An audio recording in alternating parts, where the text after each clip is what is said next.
Hello hi आदाब और सत श्री अकाल। एक बार फिर से आ गया हूं मैं आप लोगों के बीच, आपका हमराज आरजे अपना 90.4 मेगाहर्ट्ज कम्युनिटी रेडियो ज्ञानवाणी यानी कि ज्ञान की वाणी पर आप सभी लोगों से कह रहे हैं गुड मॉर्निंग माय डीवाई फैमिली। और वक्त हो चला है अब सीपीआर का यानी कि करंट पल्स रेडियो का, आज की ताजा तरीन खबरों का। आप लोगों के पास ये सारी की सारी खबरें मैं लेकर आता हूं बीबीसी हिंदी के माध्यम से। हम उनका धन्यवाद करते हैं। सफेद सोना कहे जाने वाले लिथियम के लिए चीन के इस कदम से दुनिया भर में बढ़ रहा है तनाव। कुछ महीने पहले आई किंग उत्तरी अर्जेंटीना की अपनी डॉर्मेट्री में सो रही थी। अचानक आधी रात के वक्त तेज आवाज वाले नारों से उनकी आंख खुल गई।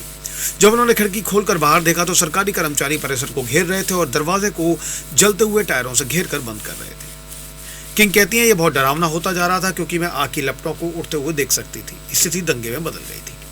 किंग एक चीन की कंपनी के लिए काम करती हैं जो एंडीज पर्वतों में नमक की चट्टानों से लिथियम निकालने का काम करती है। लिथियम को सफेद सोना भी कहा जाता है और इसका इस्तेमाल बैटरी बनाने में किया जाता है। अर्जेंटीना के कर्मचारियों को नौकरी से निकालने की वजह से हुए ये प्रदर्शन दुनिया भर में चीनी कारोबारियों और स्थानीय समुदायों के बीच बढ़ रहे तनाव के मामलों में से एक है।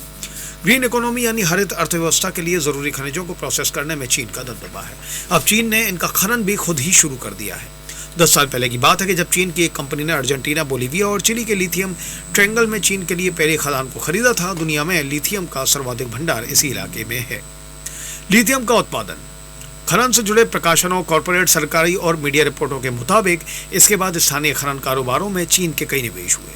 चीनी कंपनियों के शेयरों की गणना के आधार पर बीबीसी को पता चला है कि दुनिया भर में इस समय लिथियम का जितना उत्पादन हो रहा है या जो उत्पादन की प्रक्रिया में है उसमें से 33% चीनी कंपनियों के नियंत्रण में है। लेकिन चीन की कंपनियों के कारोबार के इस विस्तार के साथ ही उन पर उसी तरह के उत्पीड़न करने के आरोप भी लग रहे हैं जैसी दूसरी बड़ी अंतर्राष्ट्रीय खनन कंपनियों पर लगते रहे हैं। आई किंग के लिए टायर जलाकर हुआ वो प्रदर्शन एक असभ्य जागृति जैसा था।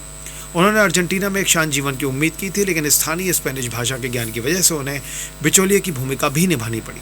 वो कहती हैं कि यह आसान नहीं था। भाषा से परे हमें बहुत सी चीज़ों में नरम होना पड़ा, जैसे कि प्रबंधन को लगता है कि कर्मचारी आलसी हैं और कर्मचारी संघ पर बहुत अधिक निर्भर हैं, और कैसे स्थानीय लोगों को लग रहा है कि चीन के लोग यहाँ सिर्फ उनका शोषण करने के लिए ही हैं। बीबीसी ग्लोबल चाइना यूनिट ने दुनिया भर में ऐसे कम से कम 62 खनन प्रोजेक्ट के बारे में जानकारी जुटाई है जिनमें चीन की कंपनियों की हिस्सेदारी है, और ये प्रोजेक्ट या तो लिथियम को निकालने या हरित अर्थव्यवस्था के लिए जरूरी 3 खनिजों कोबाल्ट, निकल और मैग्नीज में से किसी एक को निकालने के लिए स्थापित किए गए हैं। दुनिया भर के खनन कारोबार में चीन के हित हैं। चीन की हिस्सेदारी वाले लिथियम, निकल, कोबाल्ट और मैग्नीज के प्रोजेक्ट अफ्रीका, एशिया, अमेरिकाज काफ़ी जगहों पर हैं। इन सभी का इस्तेमाल लिथियम अपना बैटरी बनाने में किया जाता है जो इलेक्ट्रिक कारों में इस्तेमाल होती है। बैटरी और सोलर पैनल का उत्पादन इस समय चीन की औद्योगिक प्राथमिकता से ऊपर है। इनमें से कुछ प्रोजेक्ट दुनिया भर में इन खनिजों के सबसे बड़े उत्पादक हैं। चीन लिथियम और कोबाल्ट को रिफाइन करने के मामले में लंबे समय से अग्रणी है। अमेरिकी थिंक टैंक चैटम हाउस के मुताबिक साल 2022 में इन खनिजों के वैश्विक उत्पादन में चीन की साझेदारी 72% और 68% थी। इन खनिजों और अन्य महत्वपूर्ण खनिजों को रिफाइन करने की क्षमता के दम पर चीन साल 2023 में ऐसे स्तर पर पहुंच गया था कि दुनिया भर में बिके आधे से अधिक इलेक्ट्रिक वाहन चीन में ही तैयार हो रहे थे। पवन चक्की बनाने की वैश्विक क्षमता का 60% चीन के पास है। यही नहीं, चीन सोलर पैनल की सप्लाई चेन के हर चरण के कम से कम 80% को नियंत्रित करता है। इस क्षेत्र में चीन की भूमिका ने दुनिया भर में इन उत्पादों की न सिर्फ कीमत कम की है बल्कि लोगों की उन तक पहुंच भी आसान की है। लेकिन ग्रीन इकोनॉमी यानी हरित अर्थव्यवस्था के लिए सिर्फ चीन ही ऐसा देश नहीं है जिसे इन खनिजों के खनन और शोधन की जरूरत होगी। संयुक्त राष्ट्र का कहना है कि यदि दुनिया साल 2050 तक जीरो कार्बन उत्सर्जन के लक्ष्य को हासिल करना चाहती है तो साल 2040 तक इन पदार्थों के इस्तेमाल को 6 गुना बढ़ाना होगा। इसी बीच अमेरिका, ब्रिटेन और यूरोपीय संघ ने सभी ने अपनी अपनी रणनीति बना ली है ताकि वो चीन पर अपनी निर्भरता कम कर सके। जैसे जैसे चीन की कंपनियों ने दुनिया भर में अपना खनन कार्य बढ़ाया है, इन प्रोजेक्ट से पैदा हो रही समस्याओं को लेकर आरोप भी तेजी से बढ़े हैं। गैर सरकारी संगठन the business and human rights resources centre का कहना है कि ऐसी समस्याएं चीनी खनन के लिए अनूठी नहीं है। लेकिन पिछले साल इस संगठन ने एक रिपोर्ट प्रकाशित की थी जिसमें महत्वपूर्ण खनिजों के खनन में लगी चीन की कंपनियों से जुड़े 102 आरोपों की सूची दी गई थी। इन आरोपों में स्थानीय समुदाय के लोगों के अधिकारों के हनन से लेकर पारिस्थितिक तंत्र के नुकसान और असुरक्षित कामकाजी परिस्थितियों से जुड़े आरोप शामिल थे। विस्फोटकों का इस्तेमाल, ये आरोप साल 2021 से 2022 के बीच लगाए गए थे। बीबीसी ने साल 2023 में लगाए गए 40 और आरोपों की गणना की है जो या तो मीडिया रिपोर्टों में प्रकाशित हुए या गैर सरकारी संगठनों की तरफ से लगाए गए हैं। दुनिया के 2 विपरीत हिस्सों के 2 लोगों ने हमें अपनी आप बीती भी सुनाई है। डेमोक्रेटिक रिपब्लिक ऑफ कांगो के दूरस्थ दक्षिणी क्षेत्र में स्थित लुबुम्बाशी के बाहरी इलाके में क्रिस्टोफे काविटा रुआशी कोबाल्ट खदान के विरोध का नेतृत्व कर रहे हैं। ये खदान 2011 से चीन के जिनचुआन समूह की है। वो कहते हैं खुली खदान उनके घर के दरवाजे से सिर्फ 500 मीटर दूर है। हर सप्ताह 2 या 3 बार चट्टानों को हटाने के लिए विस्फोटकों का इस्तेमाल किया जाता है और इसकी वजह से स्थानीय लोगों का जीवन प्रभावित हो रहा है। क्रिस्टोफे काविटा रुआशी कहते हैं कि ये विस्फोट लोगों के लिए संकेत भी होता है कि वो कुछ भी कर रहे हैं उसे छोड़कर सुरक्षित स्थान पर चले जाएं। वो कहते हैं चाहे तापमान जो भी हो, तेज हवा चल रही हो या बारिश हो रही हो, हमें अपने घर छोड़कर पास बने शेल्टर में जाना पड़ता है। यहाँ कोई और सुरक्षित जगह नहीं है। क्रिस्टोफे कावाटी रुआशी कहते हैं कि यहाँ कोई और सुरक्षित जगह नहीं है और इसलिए ये सभी पर लागू होता है, फिर चाहे हाल ही में माँ बनी महिलाएं हों, बीमार हों या बुजुर्ग हों। साल 2017 में रिपोर्टों के मुताबिक कैटी काबोजो नाम की एक किशोरी की स्कूल से लौटते वक्त उड़ते हुए पत्थर के टकराने की वजह से मौत हो गई थी, जबकि अन्य पत्थरों ने घर की दीवारों और छतों में छेद कर दिए थे। रुआशी खदान की प्रवक्ता एलिसा कलासा स्वीकार करती हैं कि एक किशोरी उस जगह पर थी जहां उसे नहीं होना चाहिए था और वो उड़ते हुए पत्थरों से प्रभावित हो गई थी। वो कहती हैं कि इस घटना के बाद से खदान ने तकनीक में सुधार किया है और अब उन्हीं जगहों पर धमाके किए जाते हैं जहाँ पत्थर नहीं उड़ते हैं। हालांकि बीबीसी ने कंपनी के प्रोसेसिंग मैनेजर पैट्रिक ची सैंड से बात की है। वो एक अलग ही तस्वीर पेश करते हैं। उन्होंने कहा अगर हम खनन करते हैं तो हम विस्फोटकों का इस्तेमाल करते हैं। धमाकों की वजह से पत्थर उड़ सकते हैं जो समुदायों में पहुंच सकते हैं, क्योंकि समुदाय खदान के बहुत करीब रहता है, इसलिए इस तरह के कई हादसे हुए हैं।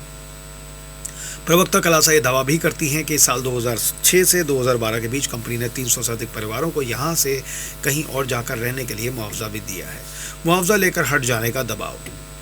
इंडोनेशिया के दूरस्थ ओबी द्वीप पर चीन की कंपनी लाइजेंड रिसोर्सेज एंड टेक्नोलॉजी और इंडोनेशिया की बड़ी खनन कंपनी हरिता ग्रुप की साझेदारी वाली खदान के कवासी गांव के पास जंगल को तेजी से निगल लिया है।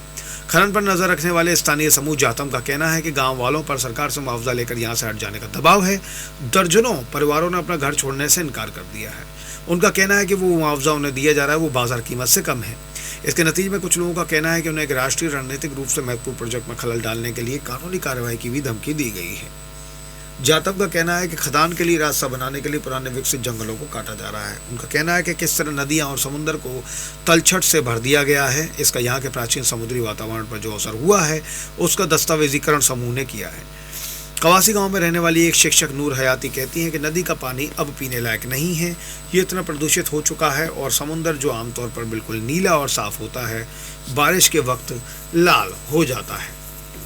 इस खदान की सुरक्षा के लिए इंडोनेशिया के सैन्य बलों को तैनात किया गया है और हाल ही में जब बीबीसी की टीम ने इसका दौरा किया तो सैन्य बलों की बढ़ी हुई तादाद स्पष्ट नजर आई थी। जातम का दावा है कि जो लोग खदान के खिलाफ बोलते हैं सैन्य बलों ने डराते धमकाते हैं और कई बार हमला भी कर देते हैं। नूर कहती हैं कि यहाँ के रहने वाले समुदाय को लगता है कि सेना यहाँ स्थानीय लोगों के बजाय खदान के हितों की रक्षा के लिए तैनात की गई है। राजधानी जकार्ता में सेना के प्रवक्ता का कहना है डराने धमकाने के आरोप साबित नहीं हो सके और भले ही सैनिक वहाँ खदान की सुरक्षा के लिए हों, वो वहाँ सीधे तौर पर समुदाय में हस्तक्षेप करने के लिए नहीं है। एक बयान में सेना के प्रवक्ता ने दावा किया है कि खदान तक पहुँचने का रास्ता बनाने के लिए गाँव वालों को हटाने का काम पुलिस देख रही है और ये शांतिपूर्ण और बिना किसी रुकावट के हो रहा है। नूर गांववासी के उस समूह में शामिल थी जिसने जून 2018 में राजधानी जकार्ता में पहुंचकर इस खदान के खिलाफ प्रदर्शन किया था।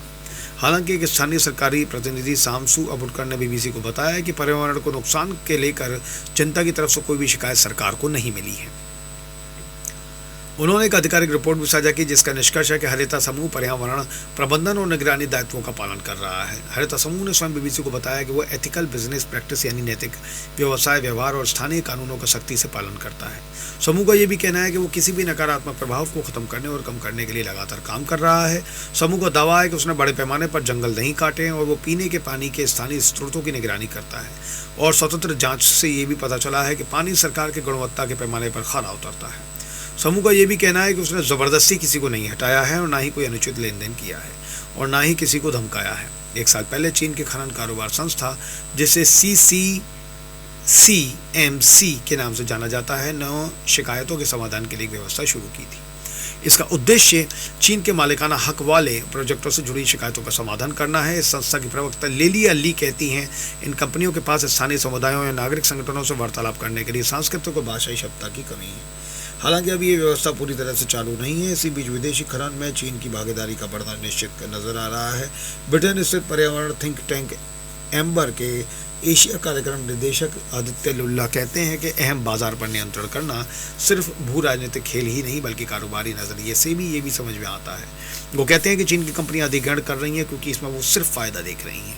इसके नतीजे में दुनिया भर के खदान प्रोजेक्ट में काम करने के लिए चीन के कर्मचारियों को भेजा जाता रहेगा और अधिकतर मामलों में इन कर्मचारियों के लिए ये प्रोजेक्ट अच्छी कमाई करने का मौका होते हैं। DRC में चीन की कोबाल्ट खदान में 10 साल से कम कर रहे 48 साल के वोंग गैंग कंपनी से मिले निवास स्थान में रहते हैं और कर्मचारियों की कैंटीन में खाते हैं।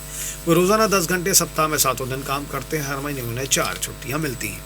चीन के हुबेई प्रांत में रहने वाले अपने परिवार से दूरी को उन्होंने स्वीकार कर लिया है क्योंकि अपने घर रहकर जितना वो कमा सकते तो उससे कहीं अधिक यहाँ कमा रहे हैं। वो DRC के घने जंगलों और साफ आसमान का आनंद भी ले रहे हैं। वो स्थानीय खदान कर्मचारियों से फ्रेंच, स्वाहिली और अंग्रेजी के मिश्रण से बनी भाषा में बात करते हैं, लेकिन वो ये भी कहते हैं कि हम काम की बातों को छोड़ दें तो बहुत कम ही बात करते हैं।